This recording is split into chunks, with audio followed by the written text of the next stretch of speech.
10वीं कक्षा हिंदी लोक भारती।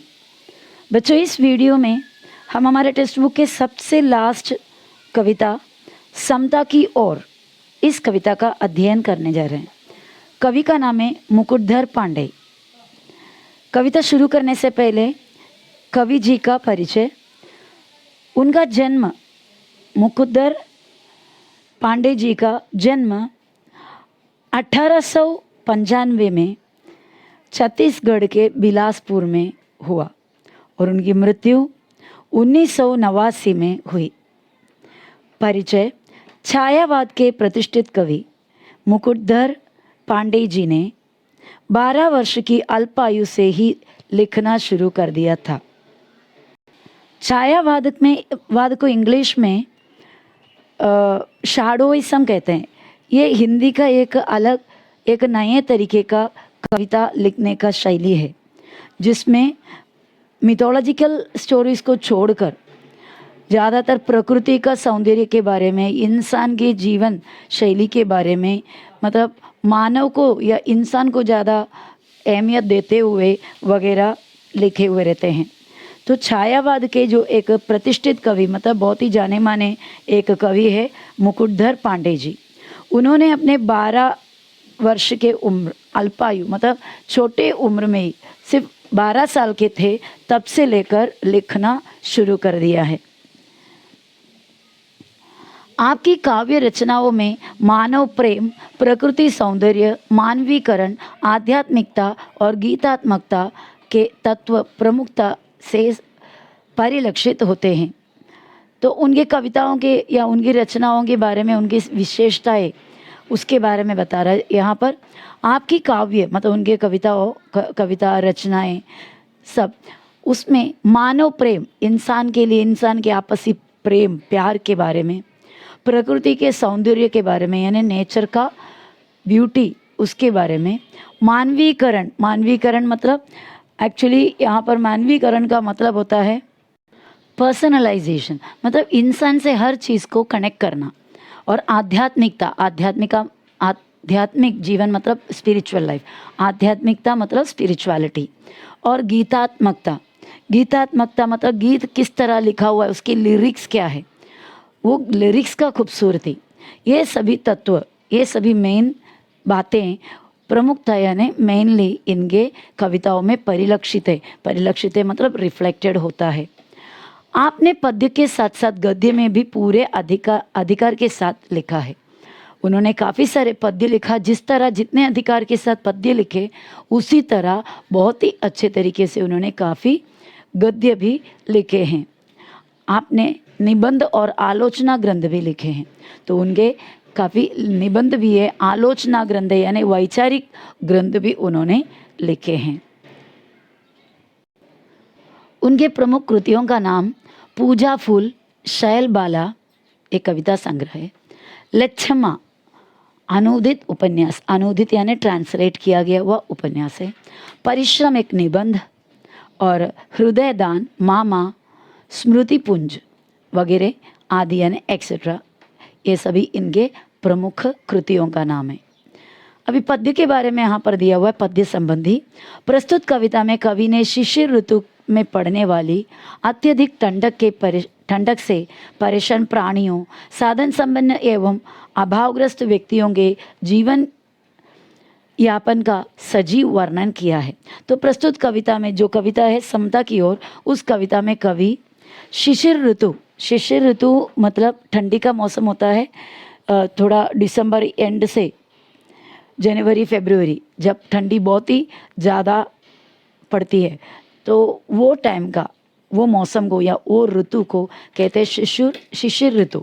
तो शिशिर ऋतु में पड़ने वाली जो अत्यधिक यानी बहुत ही खतरनाक ठंडक के बारे में, और उसके लिए परेशान प्राणियाँ और साधन संपन्न एवं अभावग्रस्त, मतलब समाज के 2 तरीके के लोग। एक साधन संपन्न लोग यानी क्या होता है, जिनके पास सब कुछ है, बहुत ही अमीर है, उनके पास कोई भी चीज़ की कमी नहीं है, ना अनाज की, ना पहनावे की, किसी की भी कमी नहीं, ऐसे कुछ लोग। और अभावग्रस्त यानी जिनके जीवन में कमी ही कमी हो। वैसे अमीर और गरीब दोनों के जीवन में, उनके जीवन यापन यानी उनके लिविंग स्टाइल में क्या चेंजेस है ठंडी के वजह से। शिशिर ऋतु में ये बहुत ही अच्छे तरीके से, बहुत ही सजीव वर्णन किया, बहुत ही एक्टिव वर्णन किया हुआ है। कवि का कहना है कि धनवान और निर्धन दोनों भाई भाई है, आखिर में दोनों इंसान हैं बराबर, चाहे वो धनवान हो या गरीब हो, दोनों इंसान हैं। तो दोनों के जो सृष्टि करता है वो भगवान है। तो उस हिसाब से देखा जाएगा तो धनवान और गरीब दोनों भाई भाई है। तो समाज में अमीरों को गरीब भाइयों की भलाई के बारे में अवश्य विचार करना चाहिए। पर अमीर लोग क्या करते हैं, अपने अपने जीवन जीकर निकल जाते हैं, गरीबों के बारे में उन्हें कोई फ़र्क नहीं पड़ता है। और कुछ लोग ऐसे भी होते हैं कि उन्हें तकलीफ़ भी देते हैं। तो यहाँ पर कवि का कहना है कि समाज में जो अमीर लोग होते हैं, अपने गरीब भाइयों की भलाई के बारे में उन्हें भी सोचना चाहिए, विचार करनी चाहिए। और जब तक जितना अपने से बन पड़ता है उतना उन्हें मदद भी करना चाहिए। चलो कविता शुरू करते हैं। बीत गया हेमंत भ्रात, शिशिर ऋतु आई, प्रकृति हुई द्युतिहीन, अवनी में कुंजटिका है छाई।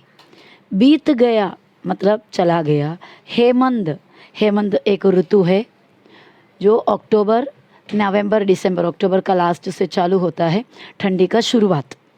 हेमंत भ्रात यानी भाई। शिशिर ऋतु आई, शिशिर ऋतु, शिशिर मौसम आई। शिशिर मैंने आपको पहले ही बताया, जो दिसंबर के लास्ट से चालू होकर जनवरी फरवरी जो बहुत ही अति भयंकर ठंडी होती है। तो हेमंत, शिशिर ऋतु का भाई हेमंत ऋतु बीत गया और अभी शिशिर ऋतु आई है। प्रकृति हुई द्युतिहीन, जैसे शिशिर ऋतु आई तो प्रकृति नेचर द्युतिहीन हो गई। द्युतिहीन, कांतिहीन, यानी प्रकृति के जितने भी खूबसूरती थी, चमक धमक थी, सब कुछ खत्म हो गया। शिशिर ऋतु के आते ही प्रकृति एकदम क्या बोलते हैं, बहुत ही सूना सूना हो गया। अवनी में, अवनी यानी पृथ्वी में, धरती में कुंजटिका है छाई। कुंजटिका बोलेगा तो धुंध, मतलब पूरे कोहरा, चारों तरफ धुंधला धुंधला सा हो गया। जो ठंडी के वजह से जो मिस्ट होते हैं, जो फॉग होते हैं, उसके वजह से अवनी में, धरती में पूरे कुंजटिका है छाई। तो कवि कहता है कि शिशिर ऋतु के भाई हेमंत का समय बीत गया है, अब शिशिर ऋतु का आगमन है। और शिशिर ऋतु के आते ही ठंड के कारण प्रकृति की सभी खूबसूरती खत्म हो गई है और वो कांति रहित हो गई है। पृथ्वी पर धुंध हल्का छा गया है। पड़ता खूब तुषार, पद्मदल तालों में बिल खाते, अन्यायी नृप के दंडों से यथा लोग दुख पाते। पड़ता खूब तुषार, खूब यानी बहुत सारा, तुषार, यहाँ तुषार का मतलब है हिम, मतलब स्नो, बर्फ। तो बर्फ पड़ता है, खूब बर्फ पड़ रहा है। कहाँ पर? पद्म दल पर। पद्म यानी कमल, कमल के दलों पर। कहाँ पर है कमल? तालों में यानी तालाबों में। बिल खाते मतलब बहुत ही कष्ट सहकर। कहने का मतलब है, कवि ये कह रहे हैं कि जो तालाबों में पद्म है, कमल है, उसके दलों में खूब तुषार पड़ रहे हैं, खूब बर्फ़ पड़ रहे हैं, जिसके वजह से पद्म, कमल बहुत ही तकलीफ़ में हैं, बहुत ही कष्ट बिल खाते यानी कष्ट सहना, बहुत ही कष्ट सहन रहा है।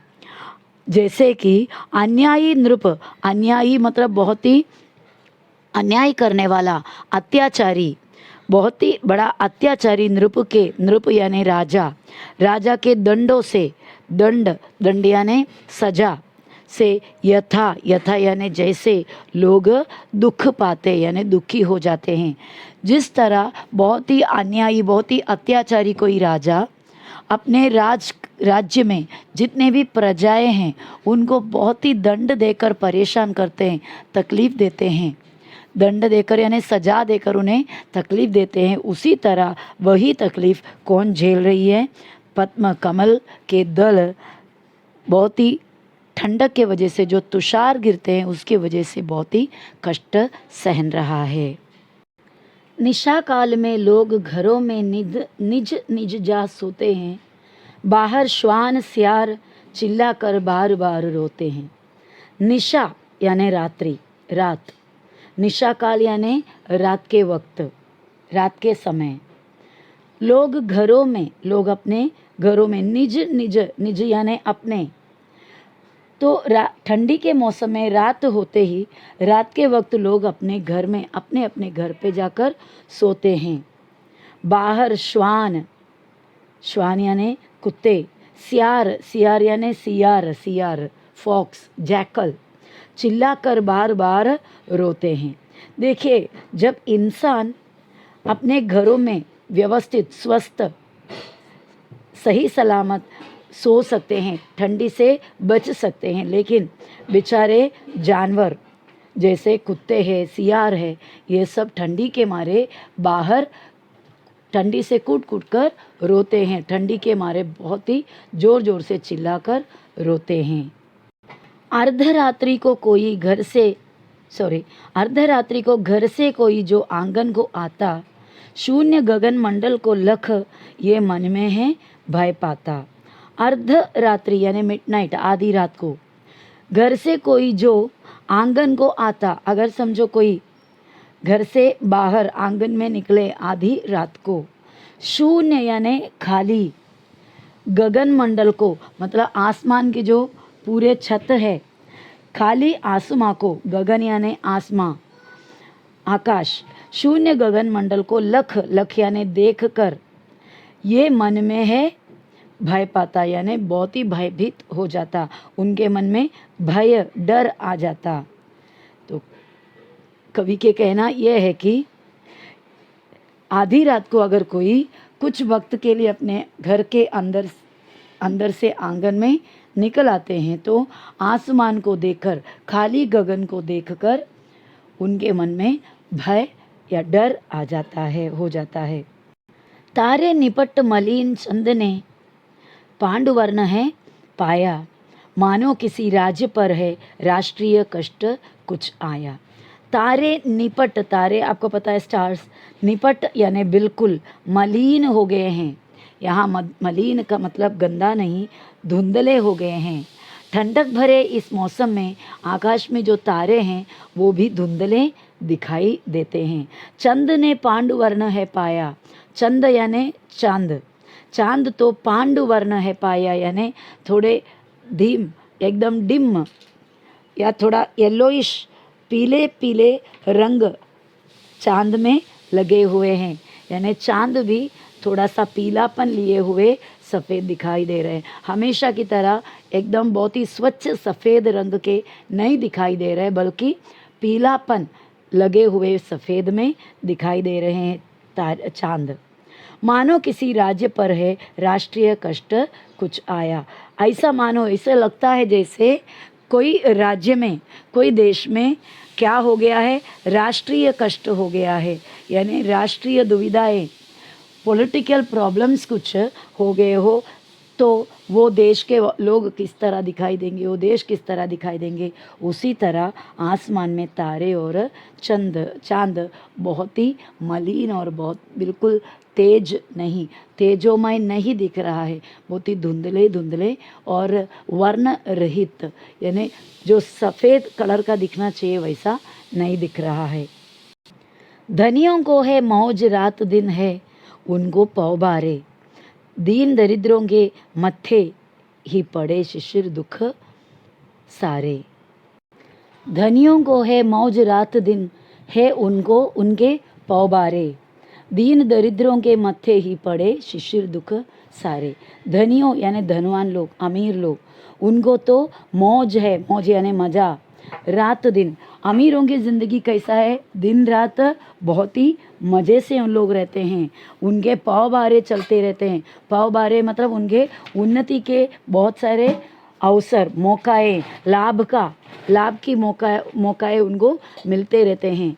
दीन दरिद्र यानी गरीब, दुखी, लाचार के मत्थे ही पड़े शिशिर दुख सारे। मत्थे मतलब यहाँ पर मत्थे का जो मीनिंग है जिम्मे, उनके जिम्मेदारी में पड़े या उनके ऊपर पड़े हैं शिशिर के पूरे तकलीफ़ें। शिशिर ऋतु में जो तकलीफ़ें हैं, वो ऋतु जिनको भी तकलीफ़ देते हैं वो पूरा किसको झेलनी पड़ रही है? दीन दरिद्र लोगों को, दुखी लोगों को और गरीब लोगों को झेलनी पड़ती हैं। धनिकों को यानी कि जो अमीर है उनको कोई फ़र्क, कोई ना शिशिर से ना कोई मौसम से नहीं पड़ते, क्योंकि उनके तो दिन रात मज़ा ही मज़ा है। और उनके हमेशा उनके सामने अवसर ही अवसर है, मौका ये हैं ज़्यादा लाभ, ज़्यादा फ़ायदे पाने की। वे खाते हैं हलवा पूड़ी दूध मलाई ताजी, इन्हें नहीं मिलती पर सूखी रोटी और न भाजी। तो अमीर और गरीबों का ये हालात, ये जो तुलनाएं आप यहाँ पर बहुत ही अच्छी तरह से आपको दिखाई देगा। वे खाते हैं हलवा पूड़ी दूध मलाई ताजी। ठंड के मौसम में ये हलवा पूड़ी दूध मलाई वगैरह खाने से बदन के अंदर हीट मिलता है, गर्मी पैदा होती है। उससे क्या होगा, ठंडी का ज़्यादा असर नहीं होती। तो अमीर लोगों के पास खाने के लिए भरपूर चीज़ें हैं, हलवा पूड़ी दूध मलाई, वो भी ताज़ी ताज़ी सब खाने मिलते हैं। पर उस जगह में गरीबों का क्या हाल है? इन्हें नहीं मिलती पर सूखी रोटी और ना भाजी। ना सूखी रोटी का मतलब सूखी रोटी इन्हें मिलता है, ना भाजी मिलता है। मतलब एक टुकड़ा सूखी रोटी के लिए भी गरीब लोग तड़पते हैं। तो न खाने को बराबर मिलता है, उस वजह से ठंडी का ज़्यादा असर गरीबों में पड़ती हैं।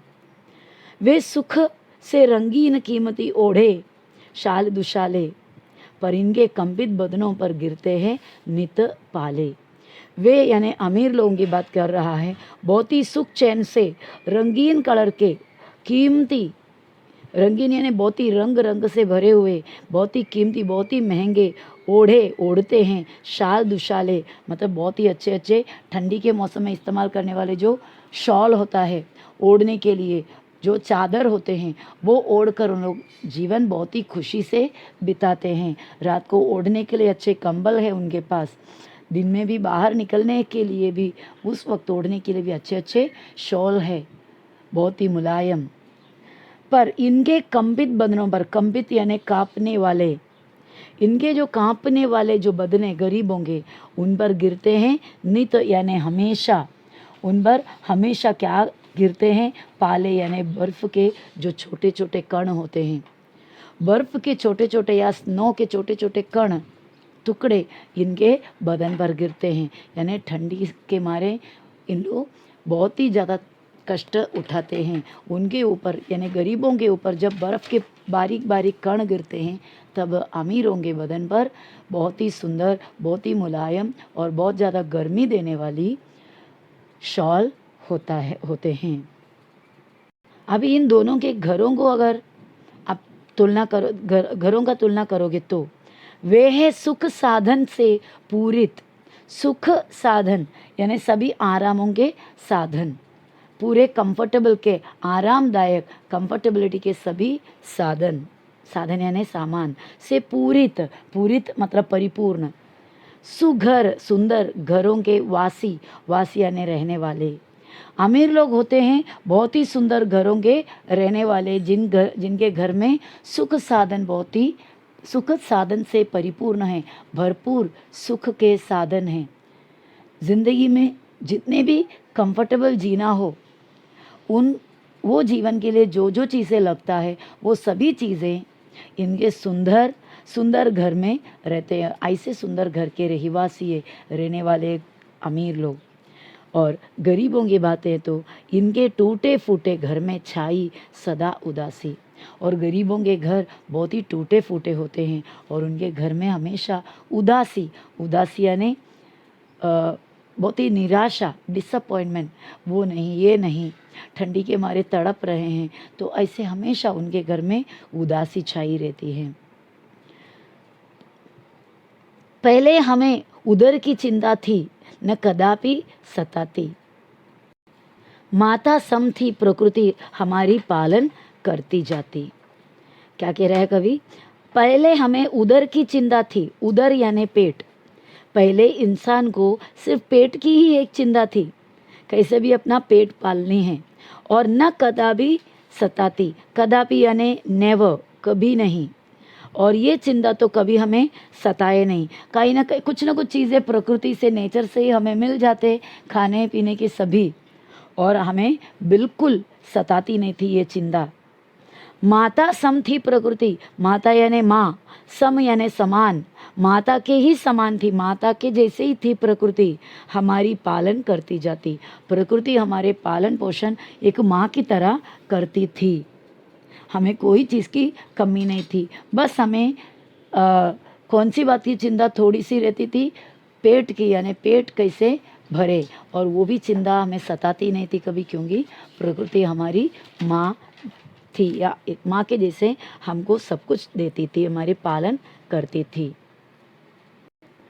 पहले हमें उदर की चिंता थी, न कदापि सताती, माता समती प्रकृति हमारी पालन करती जाती। हमको भाई का करना उपकार नहीं क्या होगा, भाई पर भाई का कुछ अधिकार नहीं क्या होगा। हमको भाई का करना उपकार, उपकार यानी मदद, भलाई, हित, भाई के हित के लिए हमें जो बन पड़ते हैं वो हमें करना है। कवि का कहना है कि अमीर और गरीब समाज में जो रहते हैं भाई भाई हैं, तो अमीरों को गरीब का ज़रूर मदद करनी चाहिए। भाई पर भाई का कुछ अधिकार नहीं क्या होगा, ज़रूर एक भाई को दूसरे भाई के ऊपर ज़रूर अधिकार होगा, तो उस अधिकार के नाते एक दूसरे का मदद भी करना चाहिए। तो कवि कहते हैं कि मनुष्य मनुष्य में कोई अंतर नहीं होता, सभी का आपस में भाई भाई का रिश्ता नाता है। एक भाई का दूसरे भाई पर कुछ न कुछ अधिकार होता ही तो है, इसलिए हमारे मन में एक दूसरे का उपकार करने की भावना होनी चाहिए। तो कवि इस कविता के ज़रिए हमें समाज में जो समता होनी चाहिए उस समता के बारे में हमें समझाया है, ताकि धनवान और गरीब का अंदर फ़र्क इस समाज से निकल जाए। धनवान अपने धन से गरीबों का मदद करे, और एक दिन ऐसा हो जाए कि हमारे देश में या हमारे इस धरती में अमीर और गरीब ऐसा दो अलग जो पार्ट है, जो अलग क्लास है, वो ना हो, सभी लोग इक्वल, एक जैसा, समान हो।